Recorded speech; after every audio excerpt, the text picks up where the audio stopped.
empezar a grabar. Esta es la explicación del tema. Recuerde que estamos hablando de la competencia ciudadana y que en esta competencia ciudadana el material primordial va a ser la cartilla Cátedra para la Paz que ustedes adquirieron con sus cuadernos cuando se matricularon. Esto es una competencia ciudadana, entonces el ejercicio no es simplemente evaluativo ni tampoco simplemente teórico. La idea de la competencia ciudadana es que sea vivencial, que ustedes puedan asimilar el conocimiento. Esta explicación que les voy a dar es una introducción y una justificación de la cartilla Cátedra de la Paz. La evaluación o la manera de evaluar la competencia ciudadana no puede ser una evaluación memorística, pues porque no daría cuenta de una competencia. La competencia es lo que nosotros estamos en capacidad de hacer y hacer bien hechos. Sí, señorita, sí, sé que ustedes son grado séptimo y no grado sexto. Fue la imagen que encontré en el internet, porque si ustedes son conscientes, saben que la cartilla no está en PDF. La mayoría de sus libros que adquirieron con normas sí los tienen en PDF, pero esta cartilla no está en PDF. Entonces, por allá fue la que encontré más rápido. Entonces, bueno, les voy a explicar el porqué de la Cátedra de la Paz, de dónde surge y para dónde va, de dónde viene y qué consecuencias nos pueden traer. Entonces, lo primero que les tengo que decir es que esto es una ley, o sea, esto no es un capricho de los colegios, ni es un antojo del profesor, esto es una ley nacional, una ley que aplica para todos y para todas las instituciones educativas. Dice esa ley en el parágrafo número 2 que se debe crear y consolidar un espacio para el aprendizaje, el desarrollo, la reflexión y el diálogo de la cultura de la paz y el desarrollo sostenible. Entonces, dentro de todo lo que acabo de decir, lo primero que ustedes tienen que ser conscientes es que yo no estoy hablando de la paz simplemente. No dice crear y consolidar un espacio para el aprendizaje de la paz, dice no, la cultura de la paz. Es decir, que la paz no es un momento, no es un estado, es una cultura. Y yo les colocaba el ejemplo de países donde no hay semáforos, donde las personas no se viven estresando por los trancones, por la contaminación, ¿cierto? Porque hay una cultura diferente a la de nosotros. Entonces, esa paz, empezando, esa paz, esa que ustedes me definían al comienzo, va a variar de acuerdo a la cultura en la que estemos. Nuestra cultura y nuestro contexto es una cultura y un contexto particular, por ahí lo decían, por ahí aparecía el desagradable nombre de Pablo, ¿cierto? ¿Cómo se llama Pablo? El narcotraficante. Pablo Emilio Escobar Gaviria. Emilio Escobar Gaviria. Es un nombre desagradable porque generó mucha violencia, pero eso es parte de Colombia. También aparece por allá el tema de paramilitares, de guerrillas, de autodefensas, de falsos positivos. Y todo ese tema y todo ese tipo de cosas generan que nuestra cultura sea muy particular.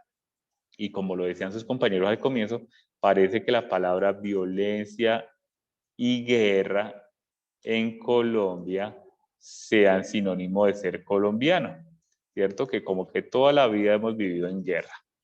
Piensen ustedes, o más bien, pregúntenle a sus papás, porque ustedes están muy pequeños todavía.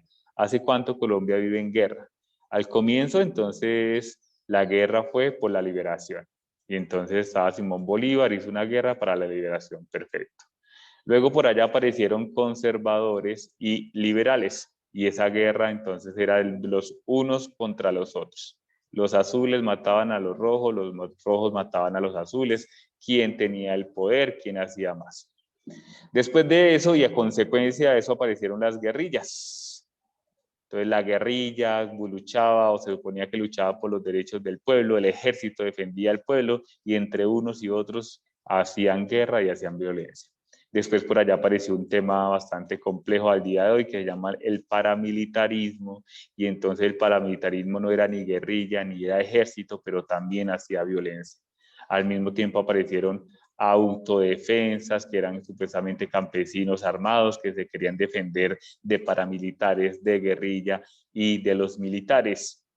Y hoy por hoy entonces la discusión está entre izquierda y derecha.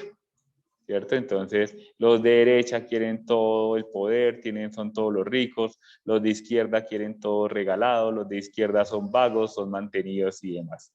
Y eso ha generado que esta sea nuestra cultura, una cultura de violencia y una cultura de guerra.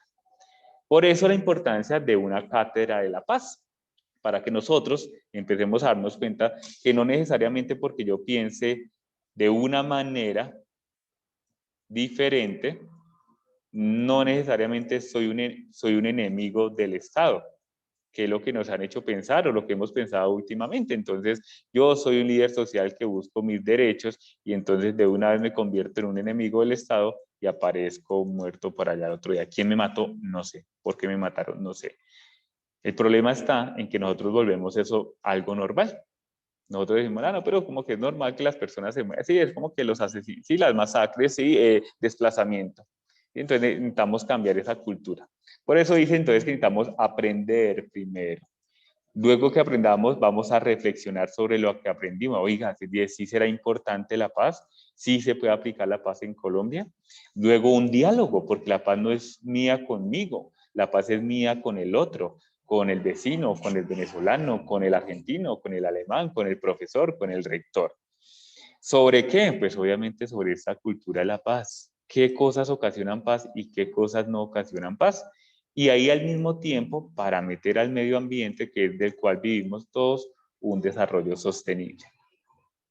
Dice esa ley 1732 de 2015, me faltó acá el 2015, dice que todas las instituciones educativas deberán incluir en sus planes de estudio la materia Cátedra de la Paz para antes del 31 de diciembre del 2015. Es decir, usted escuela de primaria, usted colegio distrital, usted colegio privado, usted universidad pública o usted universidad privada.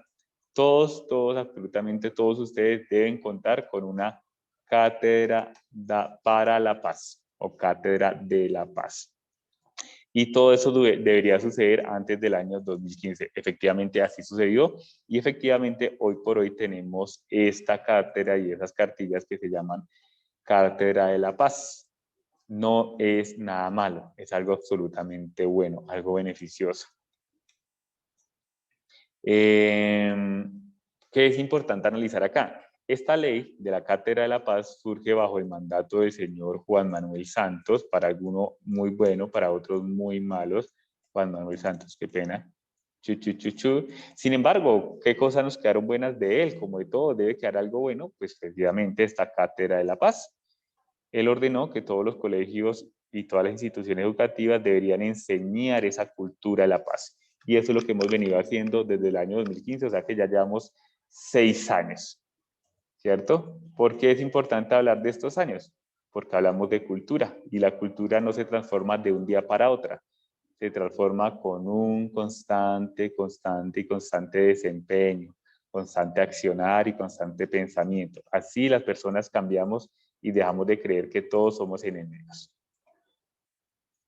¿Qué contenidos vamos a encontrar en esa cátedra de la paz? Entonces vamos a encontrar el tema de la convivencia, la resolución pacífica de conflicto, el desarrollo humano sostenible y la democracia y participación. Eso quiere decir que en el primer periodo esto es lo que vamos a trabajar, que en el segundo periodo esto es lo que vamos a trabajar, que en el tercer periodo esto es lo que vamos a trabajar y esto por último en el cuarto periodo. Vamos a esbozarla de la manera más rápida para que esto no se vuelva tan aburrido y tedioso. Entonces dice que la convivencia tiene que ver con cuáles son las condiciones individuales y grupales para vivir en comunidad. ¿Qué condiciones debemos tener como personas para lograr vivir en comunidad? Ustedes dicen, pues no, ya las tenemos, pero finalmente vivimos en Bogotá y todos hablamos y todos tenemos gustos diferentes. Sí, efectivamente sí, obvio, cuando vivimos en Bogotá tenemos muchas ventajas que eso permiten, pero ¿será que yo sí estoy preparado para vivir en comunidad cuando tengo a alguien totalmente diferente? Y el ejemplo clarísimo es cuando llegan personas extranjeras a vivir en nuestra ciudad. ¿Estoy preparado para vivir con ellas o realmente no estoy preparado? Y por el contrario les hago el feo, hablo mal de ellos, digo que la culpa de que el país esté mal es de ellos. Entonces, den en cuenta que esas condiciones individuales, que a simple vista diríamos, no, pues todas las tenemos, finalmente todos somos amigos de todos y todos podemos pasar bien nuestras vidas acá en Bogotá o acá en Colombia.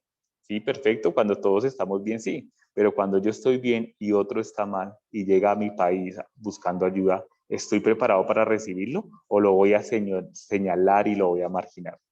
Y al mismo tiempo, ¿será que la sociedad colombiana, la sociedad bogotana está preparada para vivir en comunidad con las diferencias?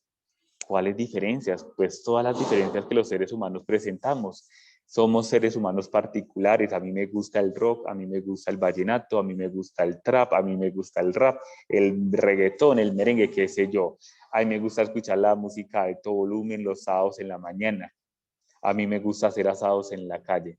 ¿Será que yo estoy preparado, tengo la condición para aceptar que hay personas diferentes a mí, con gustos diferentes, y que no todo el mundo tiene que pensar lo mismo que yo pienso, sentir lo mismo que yo siento? Ese tema lo vamos a trabajar ahorita en el primer periodo, el tema de la convivencia. Luego vamos a pasar con el tema de la resolución pacífica de conflictos, que es un tema muy recurrente, que todos los años lo vemos. Dice aquí que es aprender a manejar adecuadamente los conflictos como circunstancias naturales de la vida. Esto es lo principal que nosotros debemos aprender. Un conflicto es una circunstancia natural de la vida. ¿Cómo así? Pues que como seres humanos que somos, toda vez que haya más de uno, ¿cierto? Que hayan más de una persona en el mismo lugar conviviendo, se van a presentar conflictos, se van a presentar desacuerdos, ¿sí? Pero que como es algo natural, la manera de solucionar esos conflictos y esos desacuerdos no tiene por qué ser violenta, ¿sí? No tiene por qué generar guerra. Que ese conflicto se puede solucionar dialogando, escuchando. ¿Quién me enseña a mí a escuchar? Pues nadie debería enseñarme a mí a escuchar, porque eso es un sentido de los 5 sentidos básicos que tenemos los seres humanos. Ah, pero es que escuchar no es tan fácil. Claro que escuchar no es fácil, máximo cuando yo soy una persona egoísta que creo que yo soy el que tengo la razón, que yo soy la víctima, que yo soy el agredido. Aprender a escuchar es aprender a darme cuenta que hay otra persona que tiene otro punto de vista, tiene otra versión de la historia, ¿sí? Que eso es lo que pasó por allá cuando hicieron los acuerdos de paz y entonces dijeron, no, no queremos perdonar a los guerrilleros, no queremos que esas personas estén en el Congreso, y le dijimos no a la paz. ¿Sí? Escuchamos, no sé si hayamos escuchado, leímos, no sé si hayamos leído los acuerdos de la paz. Pregúntenle ustedes, hagan el ejercicio. Pregúntenle ustedes a sus papás, de los 48 acuerdos de la paz, ¿con cuáles usted estaba en acuerdo y con cuáles estaba en desacuerdo? Entonces papá le dirá, ay, sí, yo lo leí, y entonces habían uno con el que yo estaba de acuerdo y 47 con el que estaba de desacuerdo. Hagan el ejercicio y se van a dar cuenta de lo que les estoy diciendo. Nosotros debemos tener una capacidad de escuchar, de ponernos en los zapatos de la otra persona para así poder solucionar un conflicto de la manera adecuada y no simplemente dándole la espalda al asunto. Eso va a estar trabajando aquí dentro, va a aparecer aquí dentro de la cartilla, y va a ser un tema muy importante. Que si usted está de acuerdo, no está de acuerdo, no lo estoy invitando a que se enamore de Juan Manuel Santos o se enamore del presidente Iván Duque, no, tampoco es esa la misión de la clase. Lo estoy invitando a que reconozcamos que los conflictos se pueden solucionar de manera pacífica. Siguiente y muy importante, el desarrollo humano sostenible. ¿Qué significa desarrollo humano sostenible? Significa que donde quiera que yo esté en el país, yo pueda sacar lo mejor de mí mismo. ¿Cómo aquí sí que sacar lo mejor de mí mismo? Pues que tenga los medios, ojo con esto, los medios necesarios para que yo pueda explotar mis capacidades al máximo. Y entonces usted va a decir, efectivamente, eso ya pasa en Colombia. Claro que sí pasa en Colombia. Si usted quiere jugar fútbol, acá en Bogotá le tengo 1.000.000 de escuelas de fútbol. Si quiere baloncesto, también le tengo muchas escuelas.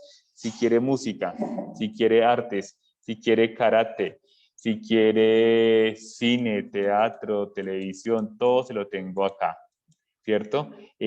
Hay unas que son privadas, o sea que usted tiene que pagar, hay otras que son públicas, o sea que el Estado se las da, todo se lo tenemos. El problema es que Bogotá es una pequeña parte de Colombia. Colombia es muy grande. Y hay otras partes en Colombia donde no hay esos recursos ni esos medios para que las personas, que pena acá, las personas puedan sacar lo mejor de sí mismas. Piensen ustedes cuántos niños campesinos en este momento están trabajando, tienen menos de 10 años y ya están trabajando el campo. ¿Por qué tienen que trabajar el campo? Pues porque el recurso económico de los padres es tan bajo que él tiene que convertirse en un empleado más. Esas condiciones indispensables deben ser garantizadas por el Estado. ¿Sí? Entonces ustedes piensen en el salario mínimo, que creo que está sobre 900.000 pesos. Entonces 900.000 pesos gana un padre, una madre cabeza de familia. ¿Cuánto vale el arriendo? Vale 550.000 pesos barato, porque estoy seguro que ustedes pagan por allá 1.000.000 de pesos de arriendo. 550.000 pesos. ¿Cuánto le queda? Entonces ya solo me quedan 350.000 pesos. ¿Cuánto vale un mercado digno? Vale 400.000 pesos, o sea que ya me faltan 50.000 pesos. ¿Cuánto vale movilizarme? Me vale 200.000 pesos, ya me faltan 250.000 pesos. Y así sucesivamente, entonces esas condiciones, aunque estén, no todos podemos tener acceso a él. Y de pronto allá en el campo tenemos al próximo Einstein, al próximo Nicolás Tesla, al próximo Steve Jobs, ¿cierto? Pero como yo no tengo los medios para que esa persona se explote a sí misma, pues entonces termina siendo un trabajador más del mundo. La construcción de mejores personas para el mundo. ¿Qué quiere decir eso? Pues que el problema no está en el que el mundo sea malo, el problema está en que las personas somos malas y hacemos uso y abuso del medio ambiente. Entonces, lo ideal no es dejarle un mejor mundo a nuestros hijos, sino dejarle mejores hijos al mundo. Que esas personas no crean que solamente el dinero importa, que no crean que solamente el petróleo importa, que no crean que solamente el oro importa, que sepan que también importan las personas y que nadie debería morir de hambre en este mundo, que sepan que el agua es un elemento más importante que cualquiera de los otros elementos sobre el planeta Tierra, porque si no hay agua, no hay vida. ¿Sí? Que haya un consumo responsable, que nosotros seamos personas responsables a la hora de consumir y de comprar. ¿Cuántos celulares su familia botó el año pasado? ¿Cuántos alimentos empacados en plástico y en papel consumimos a diario? La crema dental viene en un empaque de cartón por un lado, ¿cierto? Y aparte por dentro viene otro empaque acá, chunchón, donde por dentro está la crema dental. Vamos a colocar el nombre de la empresa más grande, Colgate, ¿cierto? ¿Es justo que este cartón esté? No, no es para nada justo. Con este simple elemento ya sería necesario. Ese consumo responsable es de nosotros y es de las empresas. ¿Cuánta comida usted pierde a diario? ¿Cuánta comida se daña en los restaurantes, hoteles, almacenes de cadena a diario? Eso hablamos de un consumo responsable. Y sobre todo, y mucho más importante, la conservación del medio ambiente, porque el medio ambiente es quien está sufriendo las consecuencias de nuestra actitud poco ética con el medio ambiente. Nosotros acabamos con el medio ambiente. Cuando hablamos de un desarrollo humano sostenible, estamos hablando de que yo pueda tener a mi disposición los recursos necesarios para mi vida. Dentro de ellos los recursos naturales. ¿Por cuánto? ¿Por hoy? ¿Por mañana? No, por toda la vida. ¿Solamente para mí? No, para todos los seres humanos deben haber esos recursos naturales. ¿Y cómo hacemos para que eso sea posible? ¿Cómo hacemos para que nunca se acaben? Pues cuidando la tierra, el medio ambiente donde se producen la mayor parte de nuestros recursos. Por ahí estaba el tema del aguacate, que el tema del aguacate vale como $350 la caja, creo que está valiendo, versus el petróleo que solo vale $20 el barril. ¿De dónde surge ese aguacate? De la tierra. Cuando saco el aguacate, ¿se mata la tierra? No, la tierra sigue siendo fértil si yo la utilizo adecuadamente. Cuando saco el petróleo, ¿será que vuelvo a encontrar petróleo del mismo pozo donde lo saqué, donde saqué todo el petróleo que había? No, ya no, ese petróleo es limitado. En cambio, el recurso natural como el aguacate, la cebolla, tomate, papa, yuca, sandía, peras, tomates, todo eso es renovable y todo eso lo podemos utilizar por toda la vida si lo hacemos bien hecho, solamente que no lo hemos hecho bien hecho. Y finalmente, y uno de los temas más importantes y un poco más denso para ustedes es el tema de la democracia y la participación política, que es un tema que a muchos aburre porque es que todos tenemos la visión de que todos los políticos son malos. Esos suben allá únicamente a robar. Esos deberían matar a todos esos. Eso allá solo hay ladrones y corruptos y demás. Entonces, lo primero que tenemos que comprender es que la política no es mala. El tema de la política es una institución sagrada que se encarga o se debe encargar de administrar los recursos públicos. ¿Cómo así que los recursos públicos? Pues que de esos 5.000 pesos de más que me cobran por pagar Netflix, no sea para una persona, sino sea para Colombia, para que sean reinvertidos, ¿cierto? Entonces, ¿qué es lo primero que tenemos que hacer? Es desambiguar el hecho de que todos los políticos son malos. Pero ¿cómo lo hago? Entonces voy a creer que el político que roba y el político que se queda con la plata de los niños del Chocó es bueno. No, obviamente no crea eso. Pero sí lo invito a que mire todos los políticos porque los políticos no son solamente malos. Ahí también hay políticos muy buenos que la historia de la humanidad nos ha demostrado que a la fecha todavía existen por ahí en muchos países. ¿Sí? Entonces, lo primero es eso, la política no es solamente corrupción, la política es algo bueno. ¿Que hay personas malas allá? Sí, efectivamente, hay personas malas, pero no nos centremos en las personas malas, centrémonos en las personas buenas. Que la democracia como está acá escrita, es un sistema político en el cual todos los ciudadanos intervienen en la vida social y política. Por eso es importante el voto, que ustedes lo van a tener ahorita cuando voten por personería. Esto es un elemento sumamente importante para una sociedad democrática como la nuestra. Votar es importantísimo. Decir, estoy de acuerdo o no estoy de acuerdo con fulanito o con sultanito o con esto o con lo otro. ¿Sí? Porque si usted no vota y dice, yo no voto porque es que todos los políticos son corruptos, y entonces después sale a decir, Colombia está mal, Colombia solo es miseria, solo es pobreza. Bueno, ¿y usted qué ha hecho para cambiar eso? No, pues nada, pues entonces por lo menos salga y vote y diga, oiga, yo no quiero a ese man allá de presidente, o salga y sí, yo lo quiero porque creo en el hombre. Eso debemos aprenderlo y eso nos va a traer como consecuencia una paz duradera. ¿Listo? Entonces continuamos por acá. Chun, chun, chun, chun, chun, chun, chun, chun, chun, chun, chun. Acá tenemos, para finalizar, unas definiciones de paz que nos dan. Y den en cuenta, ahorita que lo lea, que estamos muy errados en lo que nosotros creemos que es la paz. Dice, bueno, antes de pasar a eso, dice que la Cátedra de la Paz debe fomentar el proceso de apropiación de los conocimientos y competencias relacionados con el territorio, ¿cuál? Pues el colombiano. La cultura, ¿cuál? Pues la colombiana. El contexto económico-social, ¿de dónde? De Colombia. Y la memoria histórica. Lo que decían por allá Pablo Emilio Escobar, conservadores, liberales, liberación, etcétera, etcétera. Con el propósito de reconstruir, ojo que dice reconstruir, no construir, sino vamos a reconstruir porque hay cosas buenas que han pasado, no todo es malo.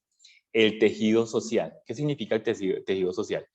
Hagan de cuenta que todos los seres humanos somos hilitos y que cuando nos juntamos todos nos convertimos en una cobija inmensa. Eso significa el tejido social. Y dentro de ese tejido social estamos los blancos, estamos los negros, estamos los indígenas, estamos los indigentes, estamos los ricos, estamos los pobres, los medianos, etcétera, etcétera, etcétera. Todos hacemos parte de ese tejido social. Para promover la prosperidad general. ¿Cómo así general? Pues para todos, no solamente para mí que estoy en Bogotá, sino también para el niño que está en el Chocó, también para el niño que está allá en la calle pidiendo limosna. Prosperidad. Prosperidad no tiene que ver necesariamente con dinero. Prosperidad es que todos estemos bien y que gocemos de nuestros derechos básicos.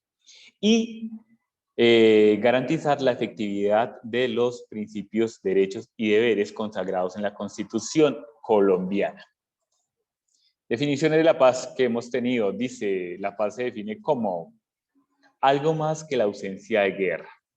De la misma forma que en una guerra no puede haber nunca paz. Entonces, la ausencia de guerra, que el hecho de que no hayan militares y guerrilleros matándose, no quiere decir que haya paz. Si hay un niño muriéndose de sed en La Guajira, significa que Colombia no tiene paz. La paz no debe buscarse en la guerra, sino en la violencia. Pues, ¿cómo así? ¿Qué cosa tan rara? De manera que cualquier definición de lo que entendemos por paz significa o implique una ausencia o una disminución de todo tipo de violencia. ¿Cuál violencia? ¿Cómo así? Pues violencia física o verbal. Tratar mal a una persona es violento. Pegarle a una persona es violento. Eso es violencia directa. Estructural. Cuando las condiciones como está organizado el país ocasiona que mientras unos acumulan mucha riqueza, otros mueren de hambre al frente de nosotros, ¿cierto? Y la violencia cultural. ¿Cuál violencia cultural? Ese machismo, esa ultraderecha, que todo lo que hacen los demás está mal menos lo mío, ¿cierto?